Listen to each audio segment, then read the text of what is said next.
Hi guys, it's been a while, hasn't it? Long time no see and all. For those of you who just see me as like a random icon, or if you ever want to watch something that's relatively stupid and really poorly filmed, then you're in the right place. So, I'm not going to give you a valid reason why I haven't been uploading, because I've been lazy, I've been stuck at home and not really done much, and then I worked away from home for a bit. I did go on holiday to Malta and I vlogged that, but at the end I just couldn't be bothered to edit it. Anyway, enough talking about myself. The reason I'm recording this video today is because yesterday I was thinking about this whole New Year, New Me saying, and how much I really don't like the concept and the whole idea that it's a new year, so it's a fresh start. So, before I start going on about why I think this whole New Year's New Me thing is a giant waste of time, let me explain. See, I completely agree with the concept of self-improvement. You should never stop working on yourself, and if you find a fault with yourself that you want to fix, fix it. Don't just sit and go, oh, I don't like that about myself, and I'm not going to change it, but and I understand that with the new year coming around, people feel that the year is different. Somehow it's sort of like our own internal clocks go, yeah, it's actually 2016 this year, you better do something else than whatever you did the last year. But as most of you probably already know, New Year's is cursed. It's rare that people stick to their resolutions because on New Year's Day, they're, let's say, in a delicate state. And any resolution you do create, I'm sorry, but you will find very, very difficult to stick to. Not only because New Year's is cursed for some strange reason. It may take a day to spark change and say, oh, I found out that's wrong about myself, I want to work on it. But at the end of the day, it's going to take you a while to change that aspect of your personality. It just takes time and effort. Okay, so it's not that easy. What I'm trying to say is that New Year's, when you think of these resolutions, improving yourself in your own strength is challenging and it takes time. Obviously, you can have people there to help you and support you in whatever you want to improve and sort of tolerate you if you fail a bit. I think when you do that, when you start that kind of self-improvement on New Year's, it just sort of sets you up to fail, mainly because it's New Year's. So when January 1st comes around and your head aches and you have to spend time with your family when all you really want to do is sit in a corner of a room with a quilt over you eating Dortios,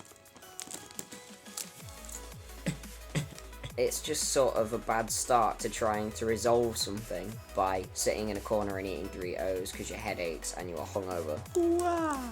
And then it just carries on like this.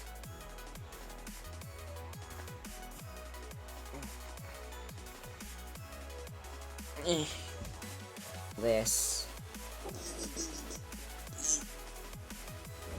Oh. Or this.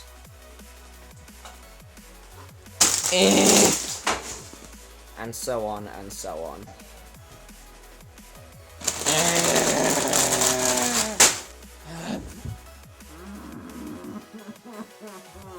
And the cycle begins again. A week passes and you're still the same lazy prick you were last year. At this point, why even call it a New Year's resolution? Because absolutely nothing is resolved. It's a bloody New Year's thing you went to do, but because it's a New Year's resolution, let's face it, you'll end up flopping.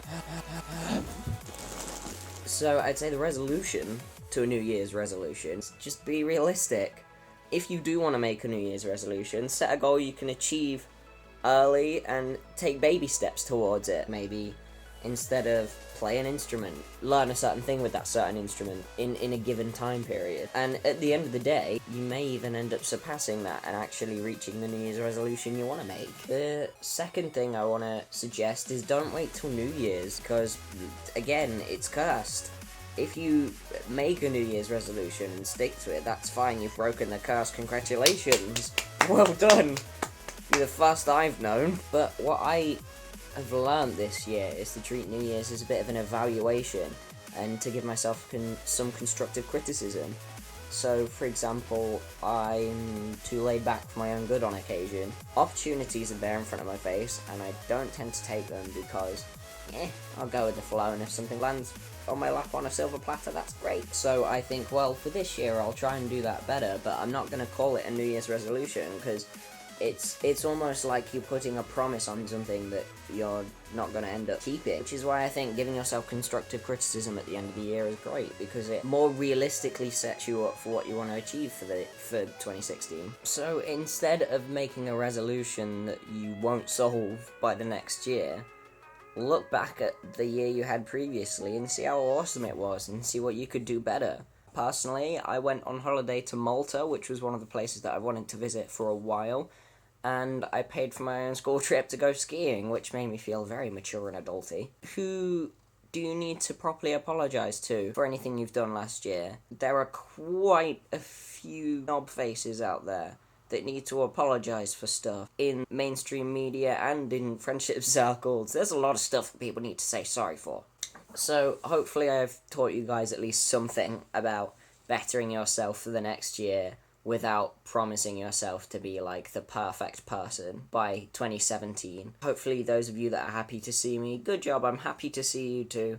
And hopefully I'm going to make this maybe a video series if you guys like it, where if I find something that I really need to rant about or just general topic of conversation that I feel I have some interesting opinions on, then I will try my best to make a video and make my channel a bit more consistent. If you did enjoy this video, feel free to leave a like, and if you want to join my little circle of people that watch me, then you are welcome to click that subscribe button as well. I'm also thinking about getting a piece of music equipment that would allow me to share some tracks with you or something like that. I don't know yet. I'm still sort of thinking about it, but I just thought I'd let you know because maybe you like listening to some weird acoustic stuff. Alright then guys, I'll see you later. As always, stay off the Dortios. And have a great new year.